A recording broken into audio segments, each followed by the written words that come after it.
This special called session of the Board of Trustees for the Spring Independent School District is officially called to order on Wednesday, March 29th, 2023. The time is now 7:02 p.m. Board of Trustee members that are present is Trustee Adams, Trustee Correa, Trustee Hodges, Trustee Durant, Trustee Jensen, Trustee Newhouse, and Trustee McDaniel. I would like to ask everyone to please turn off or silence their cell phones or any electronic devices.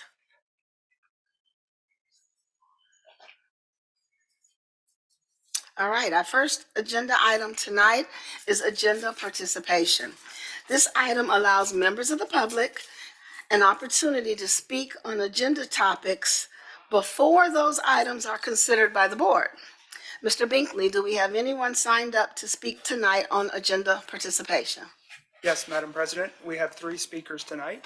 Before I invite our first speaker to the podium, I do have a short statement I need to read. The board invites interested citizens to address the board regarding any item on tonight's agenda that they desire, other than allegations concerning the character or capability of any board member, staff member, citizen, or student of the district.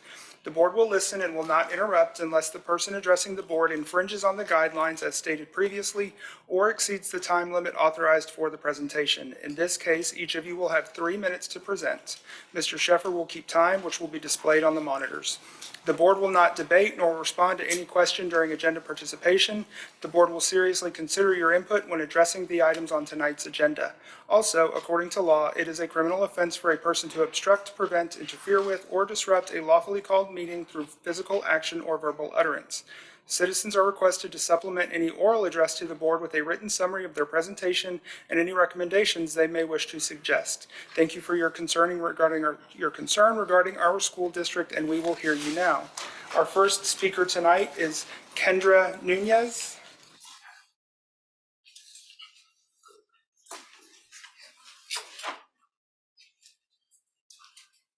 Hello. And then do I face this way or that way? Face the trustees. Okay. So hello. So I would like to dispute the overpayment for the Teacher Effectiveness Incentive Program. First, we were never informed of the formula the district was using to calculate the payments, nor were we told how much we would be receiving. Also, the money was received half a year ago. I received the short notice on Monday, March 20th, that they would be deducting $78.95 for the next 19 pay period starting March 24th. This feels like forced retention. I say that because now at hiring time, we're being told we can either pay per check for 19 pay periods and re-sign with the district, or if I decide to leave and find a district that does respect my efforts, they will take the full amount. Also, I was told when I called the district office that we were supposed to receive that itemized statement when we first received the money. I didn't receive that. After the fact, I received a flyer and a snippet of an Excel sheet, and receiving that after the fact does nothing for me. Also, we are being held responsible for paying back taxes that we never received. $1,400 went to the government, not me. And also, someone else is here that was not able to sign up, but he called to confirm that the money he received was correct when he received it. He also held on to the money for 3 months just to make sure. Once he spent the money, now we're being told in March we have to pay that back. That is a financial hardship for us all. And that's what I have for now. Thank you. Thank you, Ms. Nunez. As Mr. Sheffer resets the timer, our next speaker is Tabitha Lett. Ms. Lett.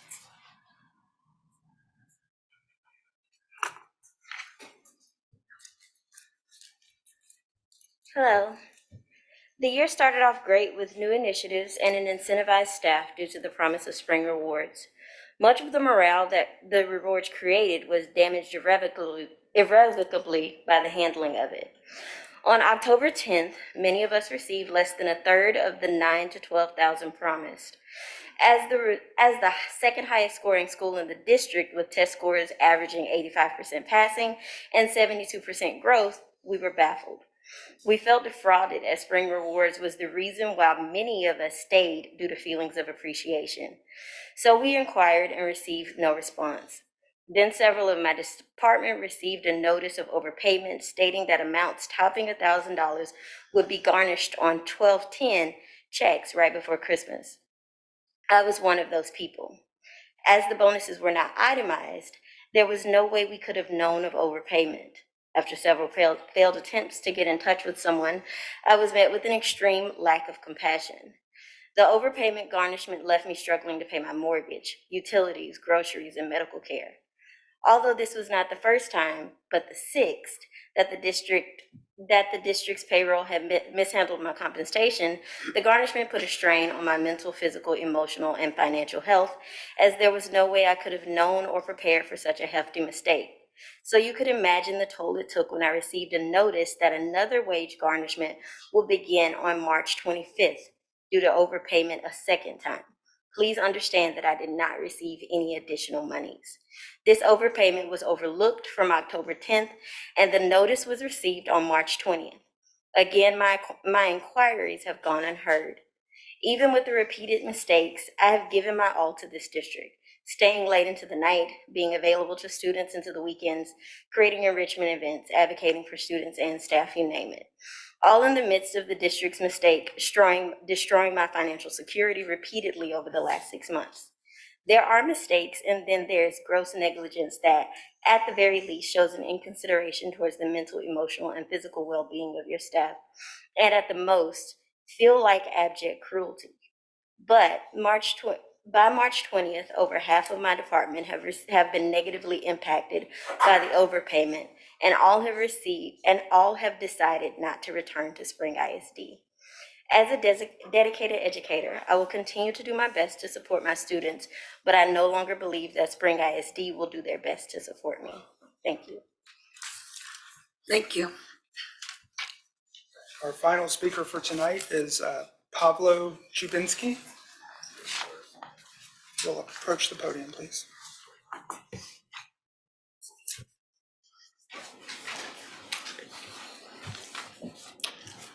Does time start when I start? Yes. Okay. I'm Mr. Chubinski. I teach English for Dekaney High School, and I'm also the communications chair for Spring AFT. So I'll basically just be relaying some thoughts about teacher concerns that we've heard from teachers generally regarding the overpayment deductions, as well as, what I know from union members specifically. And I want to bring your attention to the word retention, because as it's been well publicized since the beginning of Spring Rewards, we know that the intent of Spring Rewards has been retention. And so as I've followed the story of how rewards have been, dispensed, it's clear that there's been a lot of back and forth, and sometimes I think a lack of communication. And so just to emphasize what you've heard from other speakers today, there has been mention of people just not receiving messages back. And we know that the board has oversight of what district employees do. And so what I think would be the best step moving forward is for the board to postpone the actions of other district employees and affecting these deductions for overpayment. As we've heard today, there's been about 3 or 4 days notice given to teachers at this district to make these overpayment deductions work. We've heard in the news that some people have been asked to repay as much as $9,000 in this very short time frame. And so for teachers and for union members, that is a strain. Because our intent is to retain teachers, and as you've heard from other teachers today, they want to continue that. That's just what I would encourage, is for the board to postpone these overpayment deductions and to come to some mutual terms with teachers about how long it might take to pay these out, how teachers are affected specifically. And I think if that's done, then a lot of these problems that we've heard about today, the short notices going back to October, this lack of communication, we want more public communication, the government tax payments, that to me is very much just to my attention. I can't imagine how hard members must feel hearing that they'll have to pay something back that was a transactional mismanagement that they did not make themselves. So teachers are already overworked, sometimes working up to 15 or 20 hours of overtime in a week. Please partner with us to make this go smoothly. Thank you.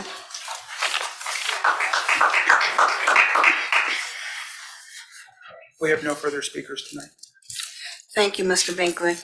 So at this time, the Board of Trustees is going to recess this open session and convene in a closed session in accordance with Texas Open Meeting Act, Section 551.071 and 551.074. No voting will take place in this closed session, and any action that the board wishes to take, excuse me, as a result of the discussion in closed session will take place after we reconvene here again in this open session. And the time is now 7:14 p.m.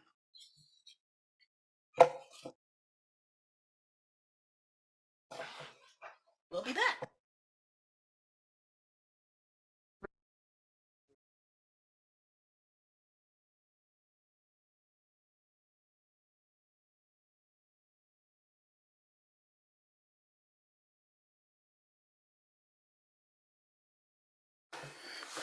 Good evening. We will now reconvene the open special called session and continue with tonight's agenda. The time is now 8:22 p.m. And at this time, I would like to recognize our Superintendent of Schools, Dr. Lupita Hinojosa. Thank you, Mr. Ant. I am actually, myself and Ms. Westbrooks are going to come down so we can do a presentation for the rest of this discussion, the item that we have.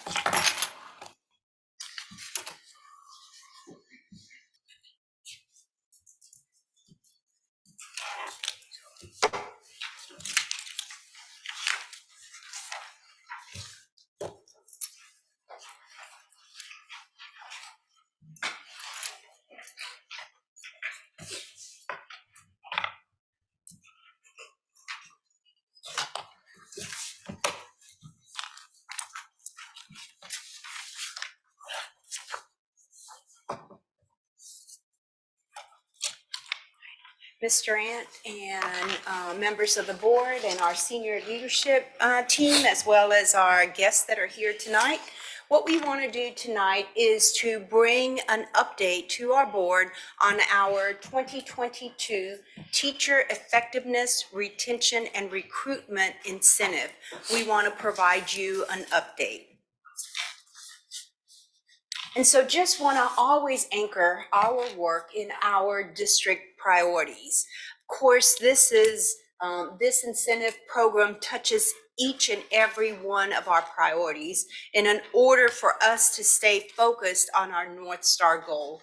Ultimately, what we're looking to do is to ensure that we have excellent, equitable outcomes for all students, that our students, all of our students, have the opportunity to attend A and B campuses, and that we eliminate failing campuses in our district, that being our D and F campuses.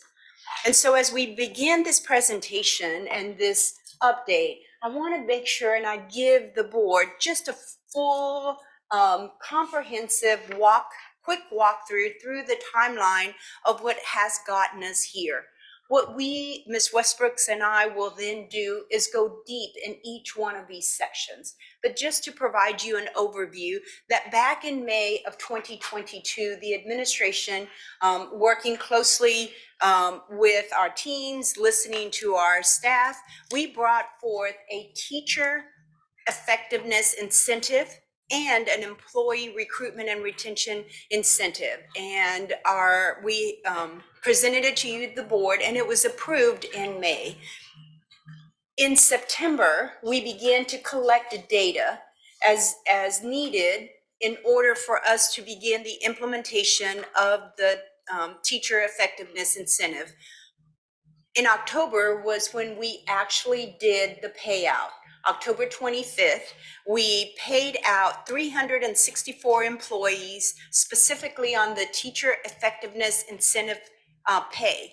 I want to remind the board that we have several other programs that are going on, such as the spring rewards, a lot of other projects such as the retention. So a lot of payments were done on October 25th, but specifically on the teacher effectiveness incentive, we also launched an inquiry span of time where employees, as they got their incentive, were also given a link. If they had any questions or concerns about their payment, that was open from October 25th, the day the payments came, through November 8th. In all, by November, we actually answered 17 inquiries about the teacher effectiveness incentive.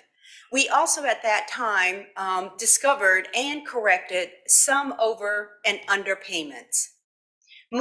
Fast forward to January, and I will be going very deep into what happened in October and November, but just big overview. In January, we did, in fact, by November and December, know that there were some gaps. You, the board, asked us to take a deep, in-depth review of our program, and that was done in January. We came back to the board in February and said we've discovered some gaps, and at that time we had a discussion and received approval to go back and rectify the errors, and I'll be going over that in more depth. And then in March, we not only had another audit of this project, of this program, but once again we discovered that there were underpayments, and so on March 10th, teachers that were underpaid received the payments, and on March 10th, those people that were overpaid received a notification. And so just taking us back to what is the Teacher Effectiveness Project or program, it is focused or was focused on recruiting effective teachers, on retaining effective teachers, and rewarding effective teachers. The specific components of this program were our teachers, specifically focusing on STAR achievement and growth. And it was anchored on the teacher appraisal system, meaning the T-test summative ratings. And we also, this program was focused on the number of years of experience that a teacher had. So fast forward, those were the components, but we also had a retention component. And so at that time, we also approved that second part, that all employees that were returning would receive $2,000 retention bonus. And we agreed that the first part would be paid in August of 2022 because the teachers came back. And then the second part would be paid in January of 2023. And this component was for all employees. We actually paid out $7.8 million to our 5,200 employees. And we also, as part of the retention program, added 2 wellness days. You added 2 wellness days for all returning employees. So as we now look at the payout for the teacher effectiveness, all right? On the payout, remember I said it was based on STAR achievement or growth, the T-test summative evaluation. Teachers had to have a rating of proficient or higher, and we were looking at the number of years of experience. The payouts for this program, the teacher effectiveness, began in October, actually October 25th paycheck. We actually paid out 364 teachers. They earned and received an effectiveness incentive. And for this component, we paid out little over $1.5 million. And so, as you'll recall, in December, we had some concerns that were brought to us. You asked us to go back and review. We took the month of January and did some in-depth review of the project. And so in February, when we came back to you, we presented that we, from the administration side, had some gaps. There were some lapses. First and foremost, we weren't clear in identifying or defining who was classified as a teacher.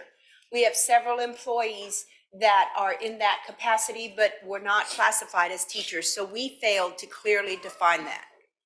We also failed to include our STAR Alt teachers. As part of the accountability system, when you talk about STAR, it includes STAR, STAR Alt, and EOC.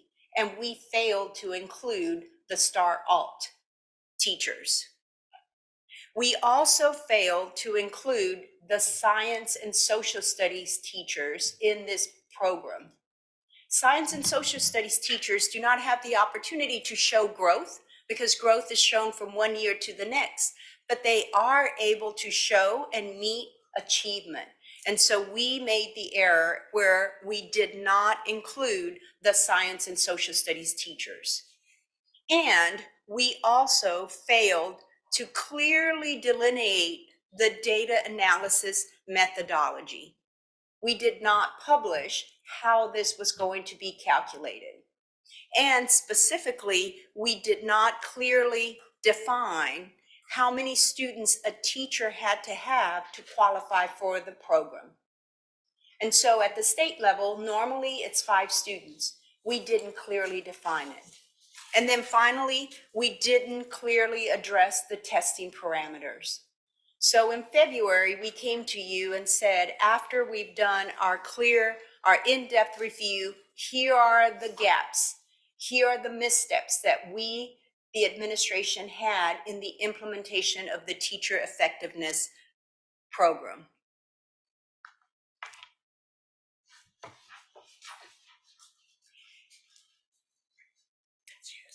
That's me still. All right, so we proposed at that time to the board, our proposal was that science and social studies teachers that had STAR EOC results and met the achievement as well as the appraisal requirements, that they be eligible, that they should receive the teacher effectiveness incentive. We also asked the board, we proposed in February, that teachers with STAR, with EOC, and STAR Alt students should also receive the incentive pay regardless of class size. And we shared with the board that based on our in-depth review of the student achievement data, we would anticipate an additional payment of $238,500 to pay out an additional 54 teachers. We also at that time recommended that these payouts be made on March 10th, at their March 10th paycheck. So at that February board meeting, the board approved that we move forward with those recommendations that Dr. Hinojosa just noted on the previous slide, and that the district continue to monitor and audit the Teacher Effectiveness Incentive Program. So as a result of that that action moving forward, we conducted an in-depth audit of all of the payments that were made as a part of the Teacher Effectiveness Incentive. And so what we found as a result of that was that there was a clerical sorting error that happened in the file that was used to pay the Teacher Effectiveness Incentive. And as a result of that, there were underpayments and there were overpayments. And the number is equal. There were 110 individuals that were underpaid, and those individuals received their payment. The difference between what they were paid on October 25th versus what they should have been paid based upon the eligibility requirements of the program was paid to them on the March 10th paycheck. Also, the 110 or so individuals who were overpaid were notified on March 20th that they had been overpaid. And in the notification that was received, it expressed that they would have 19 paychecks in order to pay those amounts back. And so yes. So there were two amounts that an employee could have been overpaid, and that was $1,500 or $3,000. Those are the only two amounts that we sent notifications out on March 20th, and that was either $1,500 or $3,000 were the amount of the overpayments. And so as part of the Texas Constitution, specifically Article 3, Section 52 and 53, the district cannot gift public funds. And as such, as stewards of taxpayer dollars, we're operating with public funds, we have to recoup any funds that were incorrectly paid to employees. And as mentioned just a moment ago, the overpayment right now, we've set up the opportunity for our employees to repay that amount over 19 paychecks. The first one was March 24th, and it will go through that last second paycheck in December of 2023. We've said to our employees publicly, we've mentioned it in our media statement, and it was said in the meeting that we had with those individuals that joined the meeting on March 21st, if there are extenuating circumstances to the effect where the 19 paychecks is too much of an amount coming out of their paycheck, to contact our payroll director, and we would extend those payments beyond December 23rd to lessen the hardship and the impact on our employees. And then lastly, we're currently continuing to analyze all of our processes to ensure that this type of error doesn't happen again in the future. So some solutions. Ms. Westbrooks, Yes, how many ma'am. employees have we heard from that have requested additional time? The last time that I reached out to our director of payroll, we had about 4 employees who had contacted her and requested to have their payments stretched beyond the December 2023 date. And how were those employees contacted originally? Was it through email? We sent an email to all of the employees that were overpaid. Inside of that email, there was a link that was a contact form, and it said if you wanted someone to contact you regarding this overpayment, fill out it was a Google form. And so everyone that filled out that Google form that wanted to be contacted, we invited them to a meeting on March 21st, and it was at 5:15 in the evening, and they had an opportunity to ask questions, express concerns, express their frustrations during that time. And we had, I believe, about 46 to 50 individuals that joined that call that day. Ms. Westbrook, did you say that meeting was on March 21st? Yes. And they received the email on March 20th? The email regarding the overpayments went out on March 20th. And it included the Google Doc where they could request someone to contact them. Did we make any accommodation for people who maybe aren't so diligent checking their emails, or maybe had a scheduling conflict with when we did have the March 21st meeting? We didn't set up an additional meeting time, no, but we did have a handful of employees who called us and said, I didn't make the meeting, what was discussed in the meeting? And we were able to share with them what was discussed in the meeting.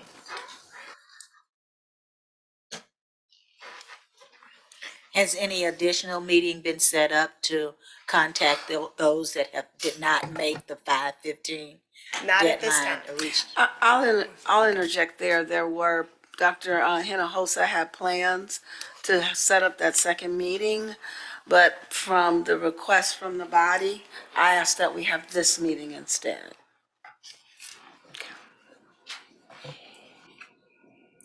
Okay, so looking ahead with some solutions that we have, one thing is we had a change in our leadership in human resources effective this past Friday. And anytime you have a change in leadership, it gives an opportunity to look deeply at the processes, the procedures, and work on any changes that need to be made. And so temporarily, under my leadership, in collaboration with the financial services team and with the remaining leadership within human resources, we'll work collaboratively to work on those processes and procedures that have improvement opportunities. And it has to be a collaboration because the work of human resources and the work of financial services go hand in hand. So that's an opportunity that we're taking advantage of right now. Corrective actions, just as I mentioned earlier, is just looking at all of our work streams, making sure that we're evaluating our software systems. And we're also about to post for some temporary staff in both human resources and financial services to prepare for the summer hiring season that will impact the summer payroll season, so that we can ideally avoid some of the challenges that we had with the extreme amount of hiring that happened last summer when we had about 1,100 new hires. So those would be temporary staff members that would help during those high processing periods to help bring down the errors. Continuing to monitor and audit our systems and processes, as mentioned earlier. And then another item that I want to make sure that I bring attention to, as Dr. Hinojosa walked through the timeline of the Teacher Effectiveness Incentive Program, there was a very short turnaround between receiving the test scores for the last school year, the receipt of the data that was needed in order to process this, and also meeting the payroll deadlines, because payroll processes early.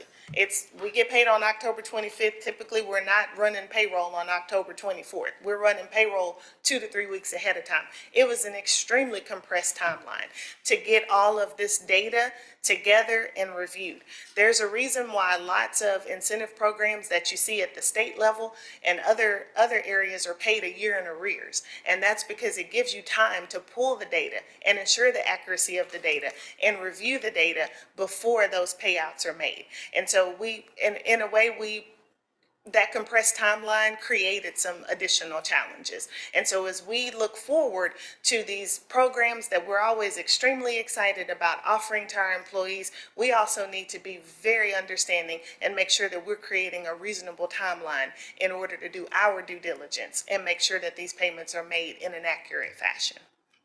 So, Ms. Westbrook, does that mean that if going forward we wanted to offer this sort of incentive program, we could not offer it on the timeline that we did this past year? Or have we learned enough lessons that would allow us to do it in October payout? We would suggest that we pay those payments out a lot further out. So say, for example, we received the data, I believe in August is when the data first became available. So between August and September, and remind you, September is the heaviest busy season for getting all of those new hires processed and getting all of those folks paid on that first paycheck.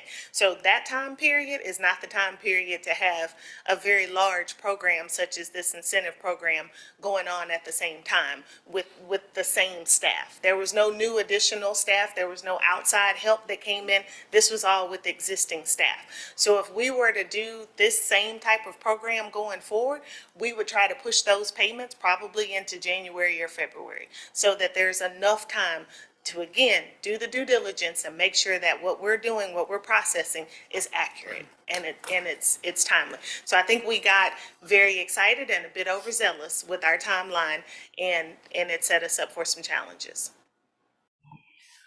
Are we required by, is there any policy or law or procedure that says that the stipend or incentive has to be included with their payroll check?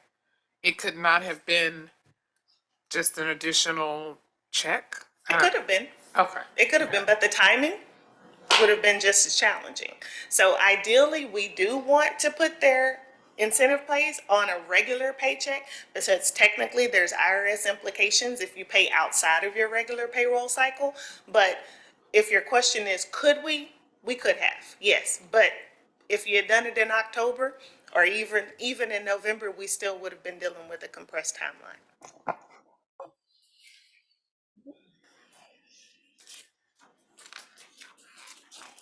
So what should teachers do if they miss the March 21st meeting? We know we have this meeting tonight, but if they feel that they still need more time, what are the steps they need to take?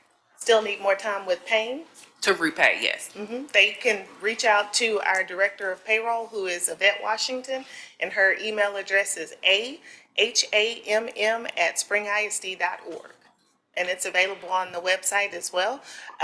They can go to Let's Talk. They can go to Let's Talk and communicate with myself and Dr. Hinojosa, and we'll make sure we get it to the payroll office as well.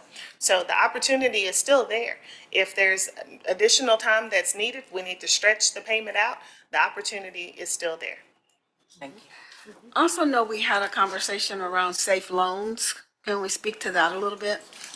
Yes, ma'am. The district does have a program that has been in existence for many decades, the Safe Loan Program. It is a loan, which means that it has to be repaid. But if an employee exhibits hardship with paying their obligations, their financial obligations, behind on a car payment, that sort of thing, they can apply for a safe loan and repay that safe loan over time. And that's a lump sum that would come to them, and then they would pay it back over time with 0% interest rate. And so, Ms. Westbrook, for clarification, you said there were how many teachers that reached out and said that they needed additional time? The last time that I checked in with our Director of Payroll, she said about 4. 4 people. 4 people had reached out and said, I need to stretch the payments a little more. Okay, thank you.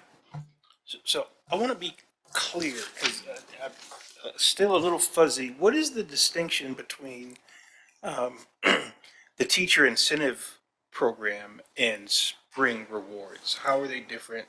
And one of the people that did public comment mentioned a $9,000 figure. Is it possible that there's some combination of incentives that would create that kind of payout? We do not, as I stated earlier, the overpayment notifications that went out on March 20th were either related to the teacher effectiveness incentive was either $1,500 or $3,000. But there is a considerable amount of confusion about the different incentive plans that the district has right now. One is Spring Rising. And so that payout was also done on October 25th. The other is the teacher effectiveness allotment, which is what we've been discussing here this evening. And that one was if a teacher had 50% growth or 50% meets, and I'm looking at Dr. Parasol, they qualified. The amount that they received was based on their years of experience. So it was either 2,000, 3,500, or 5,000. So first you had to meet the growth or the academic achievement that said you qualified. The amount you received was based on your years of service. And the years of service was intentional by you, our board, because you wanted to ensure that our teachers that had more years of experience received a larger payout. So that's the teacher effectiveness, which is what we've been dealing with this presentation today. The third is the teacher incentive allotment, which is a Texas Education Agency source of incentives that has certain criteria. It's all on the district's website. That particular payout has not happened yet. We're on TEA's timeline as it relates to the teacher incentive allotment. So I believe between Spring Rising, the teacher effective incentive, and the teacher incentive allotment, which is TEA's, there's a great deal of confusion. The highest amount you could receive with the teacher effectiveness was $5,000. The highest amount with the teacher incentive allotment is, the highest amount with the teacher incentive allotment is 32,000? We have a teacher. Okay, it's $32,000, but that's the teacher incentive allotment that is administered through TEA and is paid with the state's funds, not with Spring ISD funds. So that's separate and apart, has not been paid out. We're under TEA's timeline for that one. Spring Rising is not the same as spring rewards? So the Spring Rising and Spring Rewards. Spring Rewards is the title of everything. Spring Rewards is the umbrella. Okay. Spring Rising, teacher effectiveness, and teacher incentive allotment are under that umbrella. Okay. And the highest amount on Spring Rising that an employee could receive? $12,500. And all that's separate from the retention that went to all employees, the Yes. $2,000. Okay. Yes. So I guess to answer my colleague's question, there is a possibility that someone could have to pay back 9,000? No. We have not sent out an overpayment letter to anyone that Okay. said that they owed $9,000. Okay. All right. Thank you for clarifying that.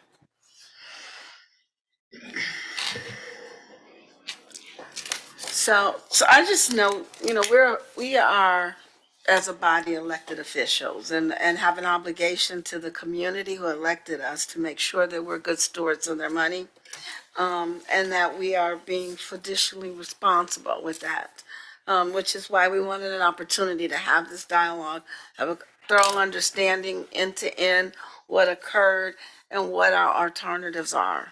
And then we want to work very collaboratively with the administration to make sure that we've got good processes and systems in place so it doesn't happen moving forward.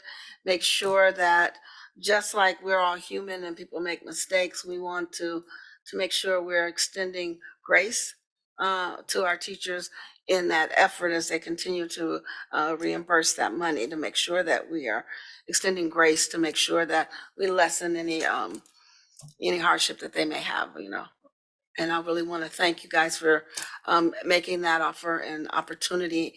And we want to ask that we do continue to do that moving forward.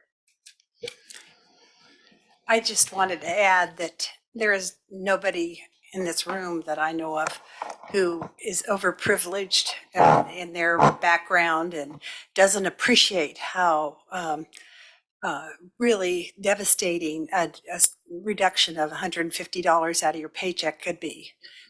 Many times in my life, I couldn't have faced a $30 reduction in pay. We realized that it was our systems and our error. And I'm so glad that you have the safe loan, interest-free, that if someone is in dire need, that they can get help. Thank you. So, Ms. Durant and members of the board and SLT and our teachers that are still here want to, just once again reiterate, as you've seen in the presentation, we've identified gaps. There were failures on our part from the administration side, failures that we did not catch in time, and also, most importantly, some poor planning and poor implementation. And I have to say, it was all in good intentions, with good intentions, to try to get money to our teachers as quickly as possible. That was everyone's, top of mind. We wanted to reward our teachers for the work that they're doing every single day. And, today I've had several meetings where I've shared with employees. There's 5,200 employees here in Spring ISD. And I can assure you that every single employee is committed and dedicated to the 34,200 students that we serve. No one from central office, from operations or the school side gets up every morning to say, I'm going to do a bad job. Everyone comes to do the very best. And these dedicated employees that are serving our children, we're all human. And as humans, we make mistakes. And when we make a mistake, we immediately, I know myself, I immediately turn to someone, like, I messed up. I messed up. We acknowledge it. And then we immediately go into what went wrong? How can we fix it? So we immediately go into acknowledging it and trying to rectify it. And then finally we say, I'm sorry. I'm sorry that we made a mistake. I'm sorry to our teachers that we made a mistake. As humans, as employees, whether we're in central office or out in the schools, we are doing our very best to ensure that every teacher that deserves their incentive is getting it. Nothing was done intentionally. And so we are sorry. I am sorry, because I understand that there is a lot of hardship out there because of a mistake that we made. And just want to re-emphasize that we have to recover the money, but it can be done in a way that doesn't create more of a burden that you're already carrying. And so the initial recommendation from the administration was go through the end of the calendar year. But we also said, if you have extenuating circumstances, let us know.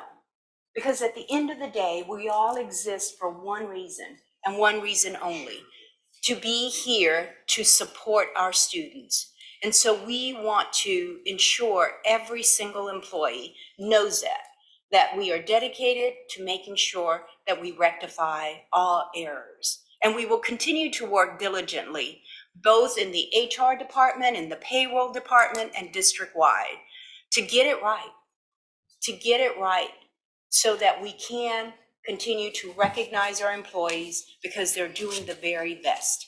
So once again, we're all heartbroken.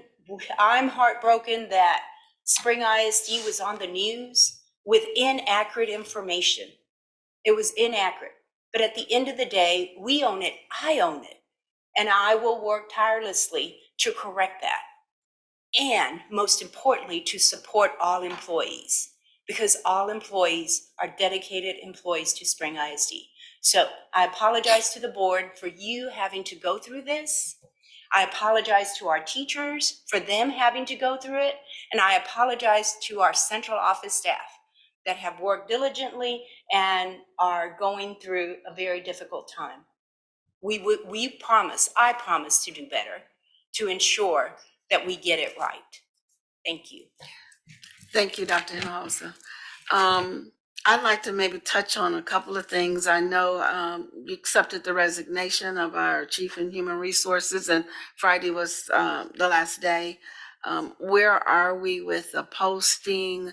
What are your intentions to make sure we get someone in there that can work in partnership and collaboration with our CFO to make sure that our systems and our processes are tightened up? Yes, ma'am, that is correct. Our Chief of Human Resources has resigned. Her last day was Friday. We are in day 3. Ms. Westbrooks has agreed to support the HR department because both are in the business side. HR and finance work closely together. We actually worked on revising the job description so that it is very clear on the expectations that we have of our future Chief of Human Resources. That position was posted today. We are specifically looking for someone that not only has experience in education, but also experience in the personnel side of the world. And in Spring ISD, we've had people that have had great school experience, but no experience in HR.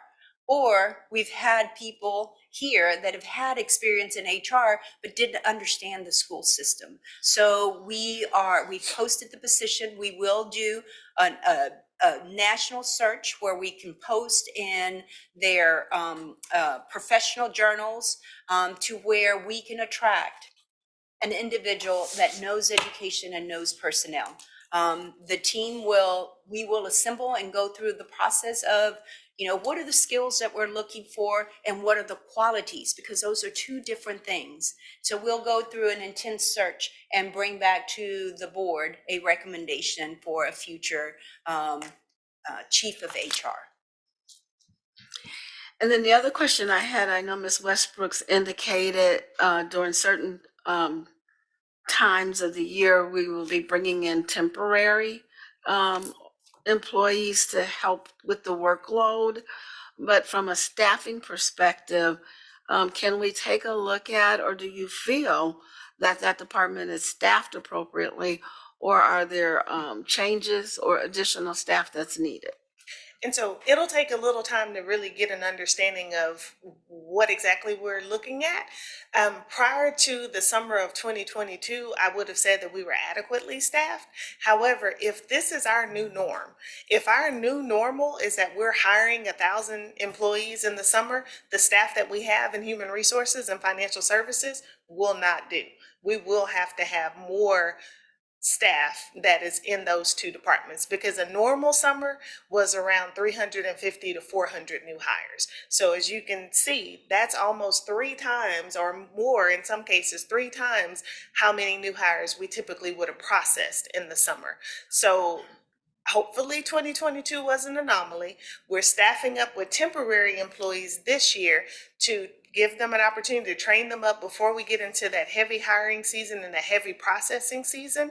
But if we see a summer 2023 like we saw in 2022, and that's an indication that it's a new normal, then Dr. Hinojosa and I would be recommending to the board that we permanently staff those 2 departments with more employees so that we can be adequately staffed to process those new hires. Thank you. I just want to ask my colleagues, are there any additional questions, concerns, or comments you guys would like to make? One more question. What is the deadline to contact payroll to make payment arrangements, to extend the payment arrangements past December? We have not given a deadline. If employees reach out to us, we're going to work with them. We told employees with the March 24th, we actually had a couple where we refunded the March 24th payment that gave them the opportunity to get, their financial affairs in order to be prepared for those repayments to come out.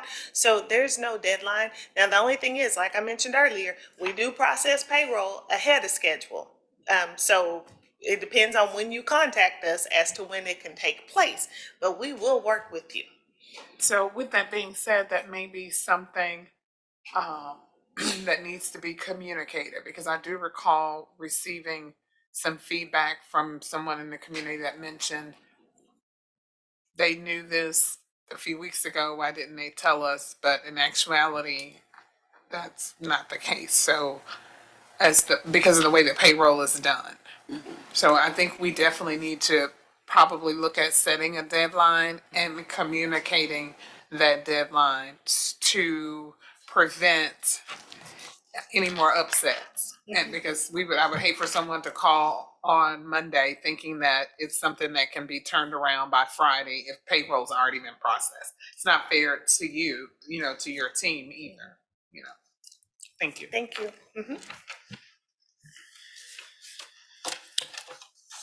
Thank you very much. Thank you.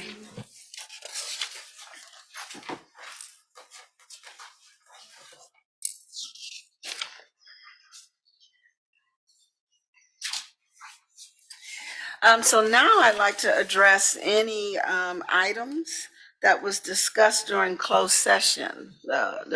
Anyone have any motions regarding anything discussed during closed session? We're gonna go back in closed session to do the other thing. Okay. All right. Well, not hearing any at this time, I will now entertain a motion to adjourn. Madam President, I move that we adjourn tonight's board meeting, special call session. Second. It's been moved by trustee Hodges and seconded by trustee McDaniels to adjourn tonight's special call session. All those in favor, please raise your right hand. That motion carries unanimously. The meeting adjourns tonight at 9:04 p.m.